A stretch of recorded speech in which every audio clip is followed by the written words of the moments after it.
সবসময় মাংসের ঝোল বা মাংস কষা এগুলো খাইতে আর কত ভালো লাগে তাই না? তাই মাঝে মধ্যে তো একটু ভিন্ন আইটেম ভিন্ন রেসিপি করা যাইতেই পারে।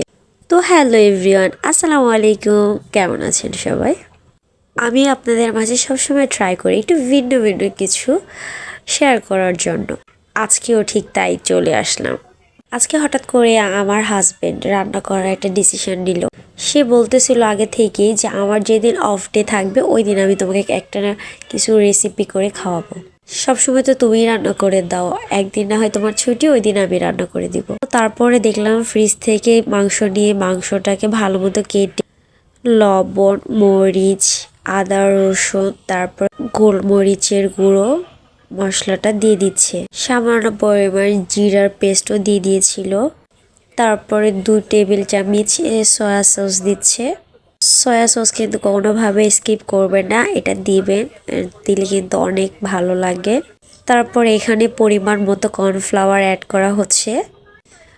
পরিমাণ মতো কর্নফ্লাওয়ার দেওয়া হয়ে গেলে আমরা সেখানে ময়দা দিয়ে দিব সামান্য পরিমাণ, বেশি দিবেন না, যেটা প্রয়োজন। সব কিছুই প্রয়োজন মতো দেওয়াটাই ভালো। আমি এখানে পরিমাণটা উল্লেখ করি নাই, কারণ আপনারা আপনাদের পছন্দ মতো দিতে পারেন। এখানে দিয়ে দিচ্ছিলাম লিকুইড দুধ। সে কিন্তু অনেক ভালো ভালো খাবার রান্না করতে পারে, বাট আমাকে খাওয়ায় না, মাঝে মধ্যে যখন ভালো লাগে খাওয়ায়। তারপর এখানে একটা ডিম দিয়ে দিয়েছিল। বাবারে বাবা, এইটুকু একটা জিনিসের জন্য কত কিছুই না দিতে হচ্ছে। কি আর করার, মজার খাবার খাইতে চাইলে একটু তো খরচা করতেই হবে। যদি এটা আপনি বাসায় না বানিয়ে যদি রেস্টুরেন্টে খাইতে চাইতেন অনেক দাম নিত, তাই বাসায় একটু ট্রাই করলে রেস্টুরেন্ট থেকে অনেক কম দামে বাসায় বানিয়ে খাইতে পারবেন। তারপর আমার হাজব্যান্ড এটাকে সম্পূর্ণভাবে ভালো মতো মিক্স করা হয়ে গেলে কিছুক্ষণের জন্য ম্যারিনেট করা হয়েছিল। ম্যারিনেট করে রেখে দেখেন কত সুন্দর একটু আঠালো আঠালো ভাব চলে আসছে। আধা ঘন্টা বেশি রাখতে পারলে ভালো হয়, 1 ঘন্টার মতো ম্যারিনেট করে রাখলে এটা অনেক ভালো মতো মিশে যায় ভিতরে সব মশলা। তারপর একটা কড়াইয়ে ভালো মতো তেল গরম করে এখানে ম্যারিনেট করা মাংসগুলো ছেড়ে দিচ্ছিল। মাংসের জালটা মানে তেলের জালটা একটু লো মিডিয়ামে রাখবেন, না হলে মাংস পুড়ে যাবে, পুড়ে গেলে কিন্তু ভালো লাগবে না। তারপর এরকম একটু হয়ে গেলে এপাশ ওপাশ করে ভালো মতো একটু নেড়ে দিচ্ছিল। আবারও বলতেছি, কোনোভাবে মাংসটা যেন পুড়ে না যায় খেয়াল রাখবেন। তার জন্য দরকার হলে গ্যাসের চুলাটা লো মিডিয়ামে রেখে দিবেন, জালটা লো মিডিয়ামে ভাজবেন। এরকম তেল বেশি গরম কোনোভাবেই করবেন না, তেল এরকম গরম হলে আমনি আমনি হয়ে যাবে।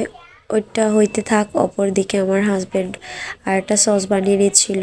তার জন্য সেখানে টমেটো সস দিয়েছে, 2 টেবিল চামচ সয়া সস দিয়েছে, হালকা পরিমাণে কর্নফ্লাওয়ার অ্যাড করেছিল, এটা স্কিপও করতে পারেন অনেকে।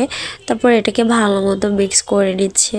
সামান্য একটু চিনি আর শুকনো মরিচ গুঁড়োটা দিয়ে দিয়েছে, যা আমি অফ ক্যামেরায় করে নিয়েছি। কম ভাজা হলে উঠিয়ে ফেলবেন। তারপর অপর একটি কড়াইয়ে আমি রসুন কুচি দিয়েছিলাম। এরকম বেশি বেশি কুচি করলে কিন্তু ভালো হয়, এটা সেই কুচি করছিল। সাথে দিয়ে দিলাম পেঁয়াজ কুচি।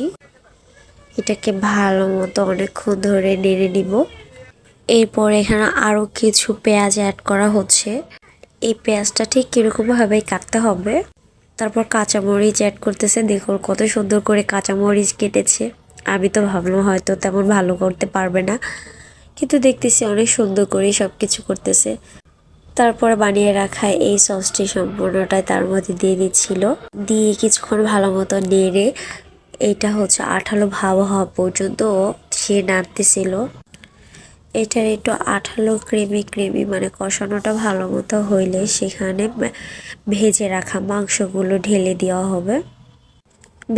মাংসগুলো ঢেলে দেওয়ার পর এটাকে এপাশ ওপাশ করে মাংস সম্পূর্ণ গায়ে মশলাগুলো লাগানো হয়ে গেলে এটা কিছুক্ষণ জাল করলেই হয়ে যাবে, বেশি সময় লাগে না। দেন আমি একটা প্লেটে ঢেলে দিচ্ছিলাম।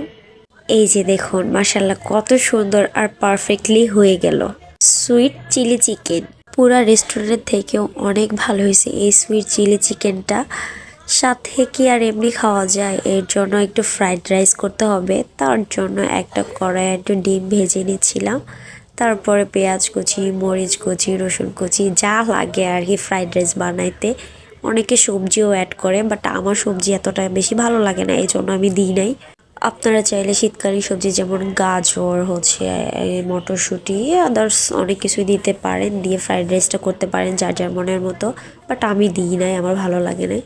তারপরে রাইস দিয়ে ভালো মতো নেড়ে দেখুন ফাইনালি আমাদের fried rice with chilli chicken ready. সে যে এত ভালো করে এত মজার একটা খাবার রান্না করে আমাকে দিবে আমি বুঝতেই পারি নাই, ভাবছিলাম আজকে আর হয়তো ডিনার করা হবে না, বাট এতটা মজা হয়েছে যা বলার বাহিরে।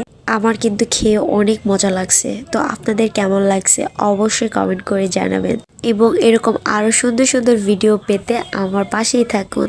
আল্লাহ হাফেজ।